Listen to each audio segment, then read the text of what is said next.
Howdy folks, today we're going to talk about the Tigerism Dragonfly. First off, I got to give a big shout out to Gao, my buddy.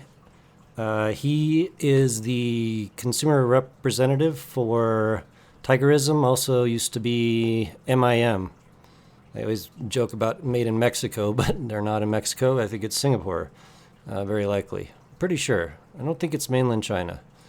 These are the IEMs. They are Tigerism Dragonfly, 16 balanced armatures, a stainless steel shell, a actual silver faceplate with gold trim, actual gold, and looks like maybe, I'm not sure, maybe like a porcelain or some type of white thing going on. Not sure why they didn't make the sterling silver cap silver. It's gold, but you know, it looks very nice. I like the aesthetics on this quite a lot. A little bit of a heavy set. They're about 13 grams a piece. Nozzle is 5.3 millimeters, so on the smaller side for sure, which a lot of folks will probably enjoy and appreciate. The overall fit and finish on these is pretty much perfect. But anyway, thank you, Gao, for sending me these, and I'm going to go ahead and pull up your store. Give me a second here. Let's see. We'll go to our desktop. All right. So this is Carousel. Eason Music 7 is Gao's store. He sells lots of high quality IEMs on here and excellent prices and incredible service. Anything you buy from this guy, you can be assured you'll get. Just to mention this, I chose FedEx shipping. Costs a little bit from Singapore, maybe 40 to 50 bucks if you do like fast shipping. But it's worth it because you know you'll get your stuff quickly, much more quickly than other large sellers on the internet. Just to mention, so this guy is a rock star. Just feel free to order anything, by the way. I said this in the last video, but if you're in the United States, you can sign up for Carousel, but you can't buy anything. So what you'd want to do is chat with Eason Music 7 and work something out, just chatting with him. And then I paid with Swift, which is sort of an international payment company with, you know, relatively reasonable prices, let's say. Okay, now that we got that out of the way, let's go over here. Whoa. All right, so we got some stuff going on here. Sorry about that. Let me get that out of the way. All right, first off, we got a graph. Let's just talk about this real quick since the graph is right here. So very, very interesting tuning. 16 balanced armatures again. We have, as usual, I clicked the wrong damn thing immediately. Anyways, okay. So we're going to go ahead and measure out the ear gain. This is a fairly flat ear gain. It's about 5.6 decibels. It comes up to 2K, but you got to keep in mind that like on a lot of sets, this will continue upwards to say 7 or 8, right around 6K or something. So actually, you can kind of imagine this as like slightly normal-ish, but with the chopped off top of the ear gain, which is right in the upper mids and low presence region. So that's chopped. So you're going to get a, let's say, not quite a strong center focus on these, a little bit more wide diffuse type of tonality, which is honestly my favorite right now. Dang, I keep doing that. All right. Anyway, so I am quite impressed with the fact that they tuned these so flat, and so you know, there's no peaks in this. Also, we do have a little peak about 6K, but let's just see how far that up is. So it's about 2.5-ish K, maybe at best, from the sort of lower ear gain region. Not bad at all. I don't really hear that peak as being anything, to be honest with you. I did align to the 8K peak, which would be here, but these don't have an 8K peak actually. Let me see if I look around. I did another measurement here, and I didn't hit the 8K peak, but you can kind of tell what happens here. So you might get a little peak, if, I don't know, the insertion depth and all that matters, but in any case, we'll just go with the 8K peak just to look at that. So we go to 8K and a very, very natural slope downwards into the high treble. So if we go to the bottom of the mids right around here, then we can see that they cross the 10K area perfectly, and then a steady slope down to, let's say, what are we at? Usually I say about 5 decibels in the high air region. So if we go to about there, we're at like 15, 14K, something like that. And so that means basically that what you're going to hear on these is a hell of a lot of natural air extension past 10K. Very, very nice. Then we have also some nice meaty mids and mid bass. So at 300K, we're up like 1.1 decibels. Really not much. Also, because of how flat this is, really this is kind of more how it should look, honestly. That's sort of, if you like looked at a squig, then it would look more like this. Anyway, we have 1.2 decibels at 300 and then 3.3 at 200. So going to sound a little thicker than your average like The Audio, which have more of a linear mid shelf and lower mid bass for sure. But if we check the bass, we are at exactly 9.3 decibels over the mid range. Okay, cool. Excellent graph. You could just tell by this guy, whoever tuned this, spent a hell of a lot of time getting it very linear in the ear gain regions, the treble, and the bass. Everything is just, just so. Very tasty. All right. So let's go over to some metrics over here. Hang on, I got a little beer. It's a Friday for me, TGIF. So having a Mountain Standard IPA by Odell Brewing. Okay. Talk about some stuff. Let's see. All right, I'm going to go over some metrics here, right? So, by the way, when I first got these, I went on Linsol's website. This is like the only website that had any information on these. And I'm like, well, it said 8 balanced armatures. And it's like, or actually, it said 16. But then I'm thinking like, well, it only lists out, well, at the time, it only listed these 4 right here. The 2 Knowles and 2 Sonions. But those are actually dual balanced armatures. So this is 4 by 4 by 4 by 4 actually. Anyways, so I already said all this stuff. Okay, so we got Knowles SWFK Dual BAs for the air and upper over 10K region. We got the DWFK for the upper mids and treble areas, again for those. Then we have Sonion 2800 series for the mids and low mids, and then the 3800 series, which are in a hell of a lot of IEMs right now for mid bass and bass. And I'm just going to mention this right now. I don't think those Sonion 3800s are vented. The vented IEMs I've heard, the bass sounds poofy and a little bit undefined, and while it pushes a lot of air, it's just less tight and resonant than the non-vented type, which I'm fairly sure these are based on the response. Also, I don't see any vents in the shells, just, here. Can't find any vents. I couldn't find any, like, holes around the 2-pin. And when I insert them in my ears, I do get a little bit of pressure buildup, and so I'm not sure. Like, it feels like it goes away, which is an interesting thing. It might just be because the tips I'm using leaked a little air around the nozzle because it's a small nozzle, but we'll call them mostly sealed and possibly some type of venting going on that I'm not 100% sure about. Okay, moving on, we have 7 ohms of impedance, meaning that you will need an amplifier under 1 ohm impedance to not change the frequency graph. And in practice, that's not going to be every amp out there. For me, honestly, I can certainly listen to some of my other amps, but it changes the frequency response enough where, like, I think I'm pretty sure it dips out the bass a little bit and you get a little more mids. So really, lower is better. And so, example of Radsone ES100, I've got that. I've used it forever, and it's just like perfect. 0.5 millimeter, 5 ohm, so half an ohm. So that's perfect for a 7 ohm IEM. And 98 decibels per 100 millivolt. And so in practice, these aren't like ultra sensitive. So I do have some devices that put out some electrical noise with ultra sensitive IEMs, and these don't show that as much as other IEMs. So I'm going to call them low to medium sensitivity, but it's not like they take a ton of power. It's just the sensitivity, right? Because the nozzles are 5.3 millimeter, which is excellent because it's going to allow a lot more folks to get these in deeper or whatever they want into their ear holes.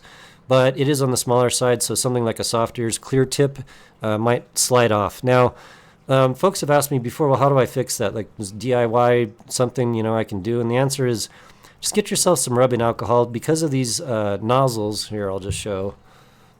Because these nozzles are basically stainless steel and slick, right? So if you have any ear oils on your tips, which I do because I've used these a lot, then what you want to do is just go ahead and clean these out with isopropyl alcohol, all the way around the tip, all the way around the nozzle. Get that on there, and it'll actually stick pretty good. Really no problems at all. So just to mention that, you can fix that kind of thing. I think it's better to err on the side of smaller nozzles versus bigger because it's just much easier to deal with overall, right? Okay. All right, moving on. So 13 grams, a little bit heavy, on the heavy side. Now, I would say, I'll just flip back over again, but I would say that I have seen 16 balanced armature sets that are actually much larger than this profile. It's not super large. So if I put these in my ears, they don't like stick out like big idiot things, right? I wouldn't call the fit amazing because they're not super contoured, but at the same time, it's not bad. They're absolutely fine. I would say that the cables they come with, I'll just pull this over here. The ear hook is actually, I hate ear hooks in general, but these are calibrated, shall we say, or just the right styled ear hook to lock these into your ear and take some of the weight off on the top of your ear. So they're designed correctly for a change. Wow, not a super tight hook. So they work and they'll keep them in your ears. You would not want to be running around with these, I don't think. They're just a little too heavy. They're probably going to cause some noise and such. Just by virtue of bouncing around your ear holes and then the cable and everything else. But, that. Also, the cable is super high quality. I didn't mention this, but clearly it's got a silver-coated copper cable, supple and rather thick, and I don't know how many strands, don't care. None of that matters. But it's a very nice cable. And chin slider is made of, it feels like steel. It's pretty heavy, so you're not going to be using this like exercising and things. It'll bonk around. And then also the 4.4, like the aesthetics really match everything, which is cool, right? So, but also heavy as well, just to mention. All right, moving on. Fit and finish. I called it a decent fit, nothing super special. Utilitarian, we'll call it.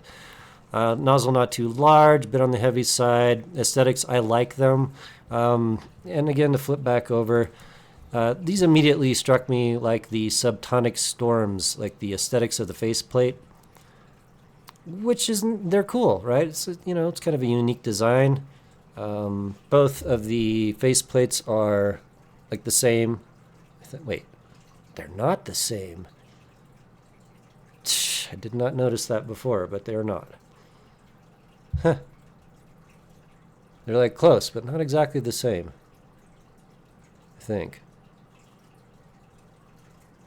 Yeah. I'm just tripping out. Anyway, cool aesthetics. Don't mind it at all. Very nice. All right. I would say that just to mention, I think that, like I said, these aren't going to be really like active headphones. I'm sure someone will try and do it, but like for running and things like that, it's not going to be me. They'll bonk around and drive me crazy. So mostly for like chill, relaxed listening, just standard stuff for in a house or whatever. Maybe if you're just sitting down wherever you're going or doing something. And what is the tuning? Well, it's not Harman, that's for sure, right? Low ear gain, highly extended on both ends, flattish tuning, actually. Now, I was going to save this to the end, but I'll just kind of spit it out right now. I'm pretty sure that the guy that tuned this also tuned the IEM Dark Magician, and this has a lot of the same mojo as the original one dynamic driver Dark Magician, but it's like taken to its sort of logical conclusion with 16 balanced armatures. It's not exactly the same, but how it hits my ears is really fairly similar. And so I would say that these are arguably a mid-centric set, and that's kind of due to the fact that we really don't have a large V shape in the tuning. We have lower ear gain. So like the contrast between the mids and the upper mids and presence region is not huge, which means they sound more natural, something like near field studio monitors than a more V-shaped or contrasty mid set. We'll just call it that, right? I love it though. And honestly, this is sort of the way I've been tuning for a while now. I really prefer the flat ear gain styled tuning.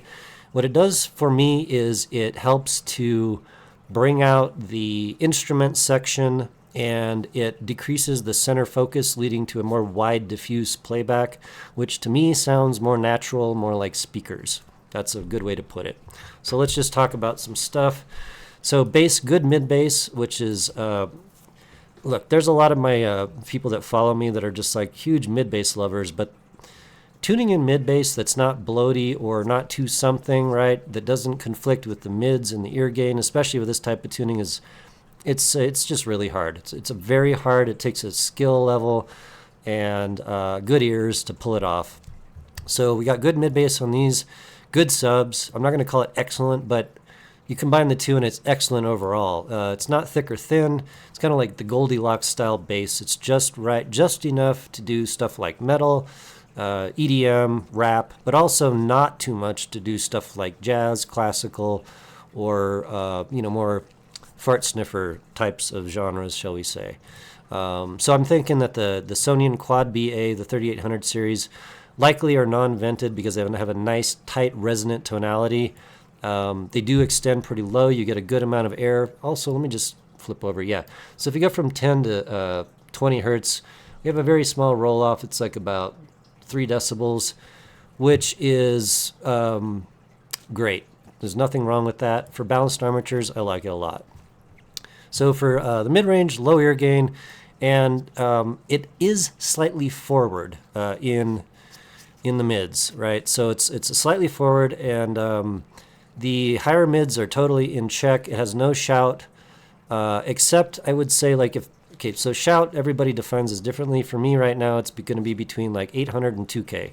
So because that's only about 5 decibels, it's not shouty, but if you turn it up really loud, depending on the track, you might get a little bit of shout, but the compromise is that the mids are more bold in this tuning, and also you're going to hear more 3D attributes that are in the stage that if you dip out the mids, you will not hear. So this sounds more 3D because of the fact that it's tuned with that low ear gain, but also slightly forward, right? Not too scooped out.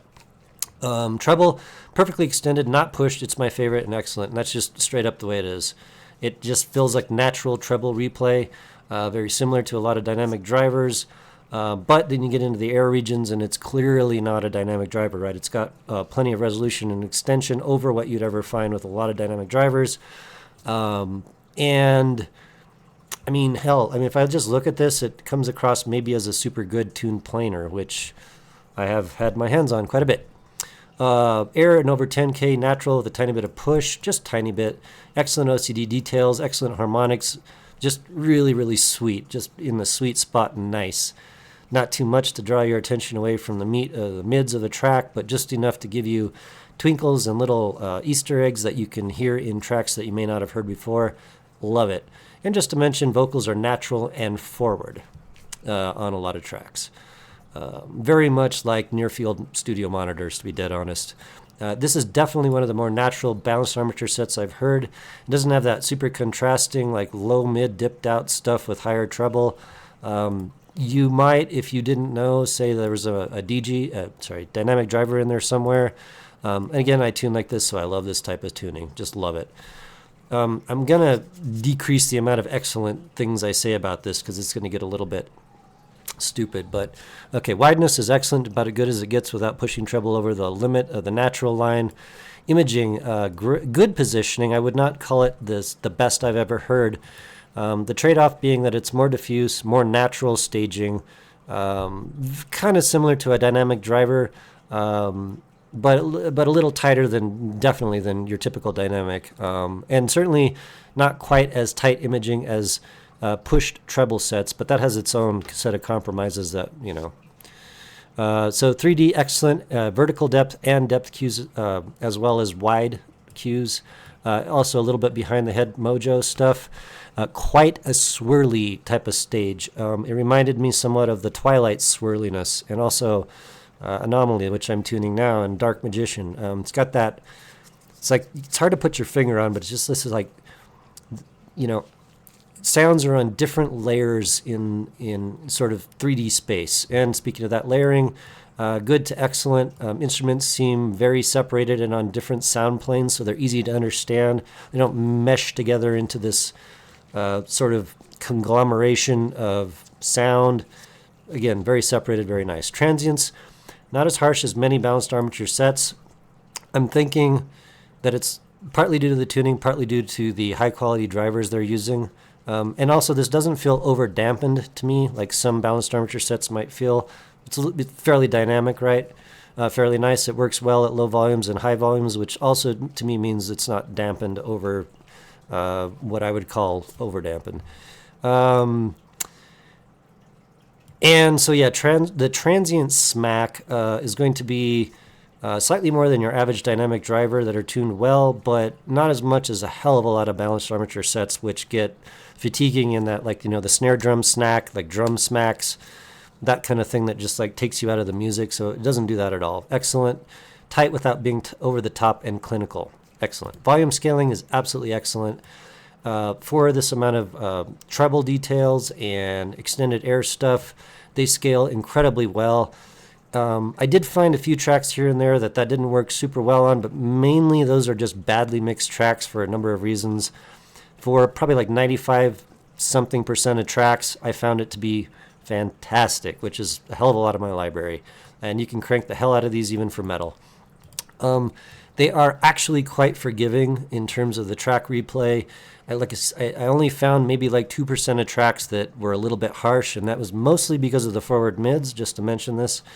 It wasn't because of like the treble being too high. It's just that mids seemed to poke out a little bit more, and that was generally, like I said, badly mixed stuff.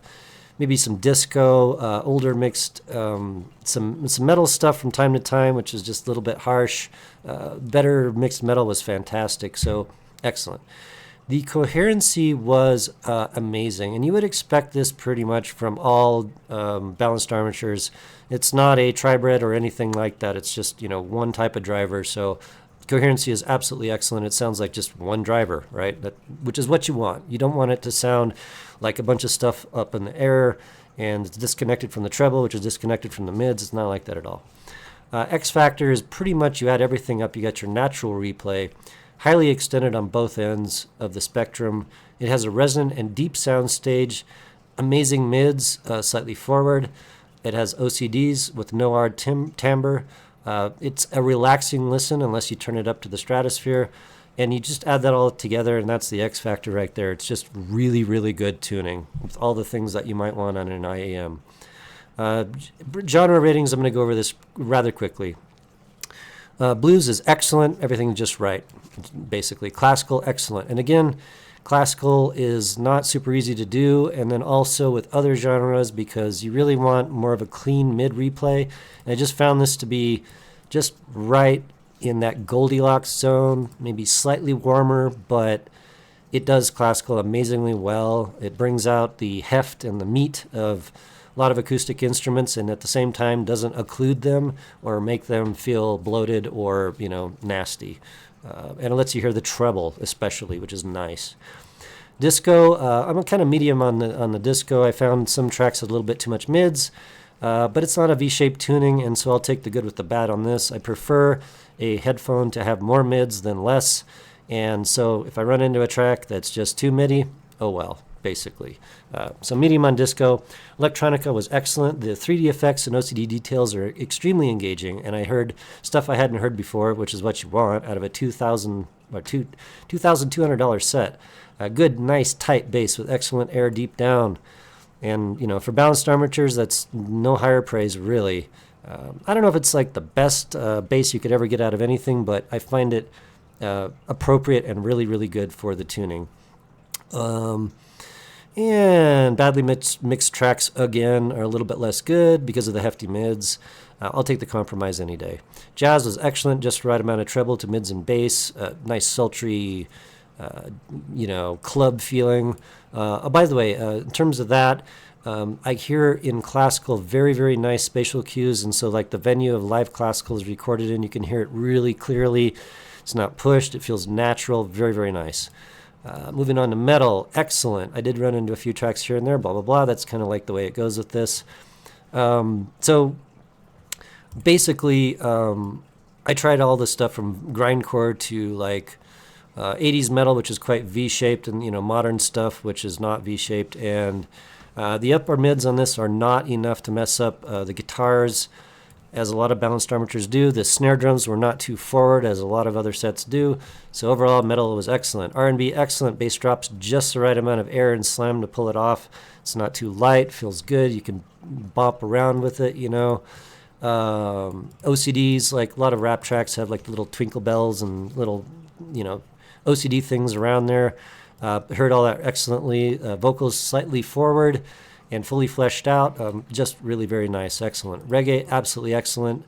Great bass, lows, and enough mid bass. Thank God. A lot of reggae has just got mid bass, not a lot of subs. Depends on the stuff. Soundtracks were absolutely mind-blowingly awesome. So deep sounding, and the OCDs and everything was just, wow, just really, really good. And then moving on to Vaporwave, which has like arguably even more of those little like Easter eggs and things. Amazing. Again, there's some tracks that were super MIDI. Didn't like that quite as much, but overall I would take this over not, like a V-shaped. X Factor for days on Vaporwave. Super engaging and super fun to listen to. I was writing this, my little notes here, and I was listening to some Vaporwave, trying to find a track to play for the intro, and I just got lost and almost forgot about writing this. Anyway, Vintage and Lounge, absolutely freaking amazing. Buena Vista Social Club killed me. Just some of the best I've ever heard. Everything fully on point. Just can't say enough about it. So, conclusion. I really do wish this was not $2,200. Excuse me, I'm running out of moisture in my mouth. $2,200, extremely expensive. I'd recommend it all day long, and hype it, but this is not a hype set, right? It's $2,200. It's going to be one of those that probably a lot of folks are going to want to get their ears on to actually hear it before they invest in it. I would say that based on this graph, though, it might move the flag a little bit, right? Move the goalpost, because this is just an impressive looking graph. You just tell it's very well controlled and clearly had a lot of thought put into it. In many ways, this is a Dark Magician taken to its logical conclusion. It's from the same guy, I think, that tuned the Dark Magician MIM. Non-push treble, similar to the Dark Magician. Same type of swirly stage, bold mids. I would say that, in speaking of the mids, this is definitely not going to be for V-shaped guys. It's just not a V-shaped set, and I think people that are used to that, which is arguably forgiving, but at the same time you're removing a chunk of the music that you just can't hear, and a lot of 3D stage mojo in tracks. So it's not sucked out, it's all here. May come across forward for some people, but for me it sounds and feels much more like studio near-field monitors, and will bring out 3D qualities in tracks that you might not hear otherwise. Treble and air frequencies are tuned spectacularly well, buttery smooth, nice OCD details. Just, I've said this, but it's really, really a nice tuning. I think also amazing is how this is such a coherent sounding IEM. Has almost a natural DD-like replay, but with the higher quality metrics you'd expect from a 16 balanced armature set. All branded drivers, Sonion and Knowles. Why Bad Boy's been going off about this, he's totally right. I know there's people that don't care about this, but I think that if those people heard back-to-back a branded set versus a say, Belsing, I don't know what else is out there in terms of non-branded, but Belsings are the ones, right, that I just don't like them. They sound more metallic, they sound less 3D, less open, and they just don't like them. Everything I've heard them in, there's always something lacking. It's usually, if they don't sound piercy or metallic, then they just don't have good stage. It's just like board flat, for lack of a better word. So, yes, the Dragonfly is an absolutely spectacular IEM in all aspects, really. I've nitpicked everything I possibly could. It still lands as an extremely high recommendation. no hype on this because $2,200. How can you hype that, right? But if you have the wallet to fit this IEM, I really highly hope that people would at least try to get their ears on one, hear it, and I think that you will definitely enjoy this I don't know about over, but I think you would enjoy this because of the fact it's not tuned like any other top of the line set out there that I can find. It's got its own special mojo, which is just, well, it's quite an accomplishment, honestly. So, Gal, thank you so much for sending me these. I absolutely appreciated my listen on these, and it's a true top of the line from Tigerism. I would say I've heard some of their other Tigerism branded stuff, and honestly, I'm not a huge fan of it. Not like this. If the Dark Magician was a balanced armature set, then it would be very, very close to this. Right on, and I will talk to you on the next one.